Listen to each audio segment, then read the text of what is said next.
Hey you guys, I thought I would just do a quick little video. I'm making dog treats today for the pooch. And these are really healthy, easy to make, and they take pumpkin, a little peanut butter, a couple eggs, plain oatmeal, oats, some ground vegetables. You can use what you like. I have spinach, carrot, and zucchini, and then wheat flour. So it's a cup of spinach, a half a cup carrot, and then a half a cup zucchini. And I grated it really fine. So you can do that in a Cuisinart, but I just shred it in the Cuisinart and then chop it on the board a little finer. I find that when you're making dog treats, you want little tiny pieces in there or the biscuits don't dry out. So we're gonna go ahead and mix this up and put them on the baking sheet, and I'll start mixing it and then I'll be right back and show you what it looks like. Okay, so we're gonna go ahead and give this a mix. And I've got 2 eggs, half a cup of peanut butter, and 1 cup of grated pumpkin. I'm just going to give this a nice blend. Let's give it all mix.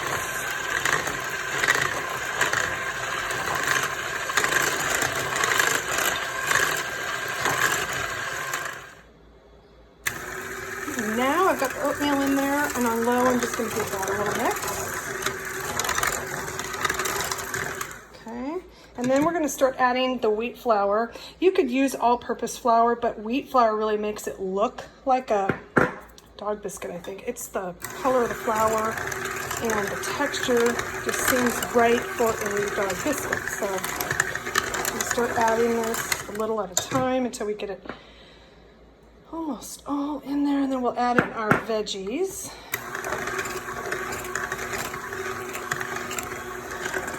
This is going to be a thick dough because it's a dog biscuit, so it has to be pretty firm dough to make that texture right. And you can hear it getting thicker. Add in more flour. Almost ready for veggies. Again, you can use what veggies you like, things that you have on hand that maybe are, you know, just little remnants. You can use things like frozen peas. You can use fresh peas. You can use green beans. Sweet potato works. I have a whole list incorporated with the recipe on my site, so if you want some different ideas and inspiration. I find with my dog, I have a small dog. She's a Shih Tzu. She's 10 pounds. She doesn't like chunks of anything. I've tried to feed her. Looks beautiful to me in a bowl, but it does not actually end up making her happy in dog food or any kind of thing. She likes everything finely grated. So now we're gonna do the beautiful veggies. Again, I've got half a cup of zucchini, half a cup of carrot, and then I've got the dark green is the spinach, and it's fresh spinach. I've not tried this with frozen spinach. I find fresh spinach looks prettier. I eat fresh spinach. I've just never been a fan of frozen spinach, but it would work fine in dog food. That's for sure. But it would have some water in it, so you'd want to just kind of be careful. Again, you're gonna get this mixed in. Okay, now we're getting the veggies mixed in here. And again, this is a thick dough that you just want to kind of let the mixer. You could do this in a stand mixer. I just didn't feel like getting it out and thought, oh, I'll just whip together. She was out of these biscuits and she actually really loves them. These are not biscuits that you can store in your pantry. What you're going to be doing is you're going to be baking these and you're going to be drying them out for the recipe, and then you're going to, you can let them dry overnight on the counter, but then you're going to be storing these in the freezer because they don't get 100% dry. And because they're not 100% dry, you wouldn't want to leave them in your pantry. They would actually not, they would mold and they would be not good for the dog. So, okay, there's our dough. I'll turn off the mixer now so you can see what it looks like. And as you can see, it's got a nice firm texture. It's sticky. It should be sticky. So I'm going to turn this out on a floured surface and I'll be back in a second. You can see what it looks like. Okay, so I have now got my dog biscuit dough on a floured surface, my counter here, and It's easy to move around because I've got a little bit of flour underneath, and you're going to want to get it down to about 1/4 of an inch. So, you know, it's like a dog biscuit height, I guess. Okay, so now I'm actually making the dog treats. I have a cute little cookie cutter shaped dog treat thingy from, I believe I got this from Eatsy. It has my pet's name. Her name is Sassy. She is a, oh, there she is. Let me show you her. She is over there on the couch, snoozing away. Hi, Sassy. Hi. There she is. She's 10 pounds. She's a small dog. And the name is reversed on the inside. So when you stamp it, their name is spelled going in the right direction. The easiest thing I found to do is get your dough to 1/4 of an inch thickness. You can kind of see right here. It's pretty thin. Just re-stamp out another one, reflour, but don't push it all the way. And then what I found is you can take out, you can pull off the scraps around the edge of the biscuits is what I found is kind of the easiest. Because it gets kind of caught up in the, at least my cookie cutter here, gets caught up in the little name part, I guess. And then just cut out all your biscuits. You're gonna be baking these for about 30 minutes at 350. And then you're gonna be turning the oven off and you're gonna let them dry in the oven. I would let them dry until, you know, the oven's nice and cool. And then what I do is I put them on the counter overnight and just leave them on the sheet that I baked them on and let them get as dry as I can.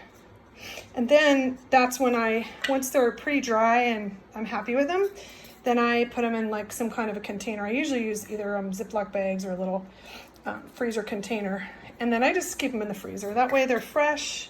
These do have fresh vegetables. You're not dehydrating these biscuits like a commercially made dog biscuit. And I kind of like that because they're getting some fresh vegetables. But I think it's really fun to have their names on each biscuit. But you can use any kind of cutters you have. I also have some different ones that are just different shapes. Oh gosh, they sell tons of these online. There's dog houses and bones and paws and, you know, whatever you like. But I do think it's a fun thing. And if somebody just got a dog, I think this would be so cute to make a bunch of these and wrap them up and give them as a gift. So that is homemade dog treats. And thank you again for stopping by and watching this video. I hope you make the recipe. If you do, please leave a comment for us. We love comments and ratings on our site, delicious-table.com. It really helps us out a lot. And other readers love to hear what you think of the recipe and how it turned out for you.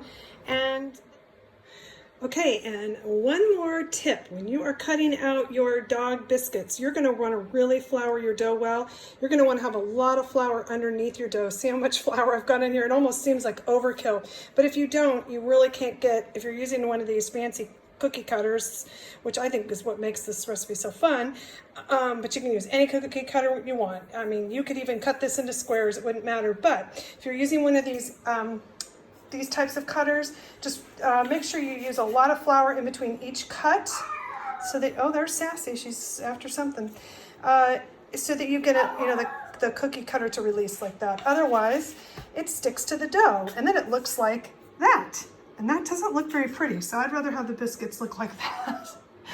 Anyway, so if your dough is really sticky, when you make it, be sure to sprinkle like 1/4 cup of flour on your workspace, and put a ton of flour underneath before you roll out your dough, and then it won't stick, and you'll get a nice little biscuit that cuts out. So you kind of do have, the dough is really sticky. You do kind of have to pull the cookie away from the other dough, but then you're going to be setting it on a tray just like that. And depending on how small you cut these, you'll get a lot of them. So anyway, I hope you love this project. It's a lot of fun. People get a kick out of it. I've got a few dog food recipes now. I had no idea people would even care about dog food, homemade dog food, but they love it. I've got a freezer version, and I just have a new one that's coming out that is going to be, it's not dry, but it's a soft food. I would call it a soft food. It's also a freezer recipe. You've got to keep it in the freezer, but it's soft. It might be nice for a dog that's a little older. And again, it's full of fresh, healthy ingredients. It's not full of fillers. You know what's in it. And so thanks for stopping by. I am glad that I got a chance to show you how this all works, and hope you make some homemade dog treats.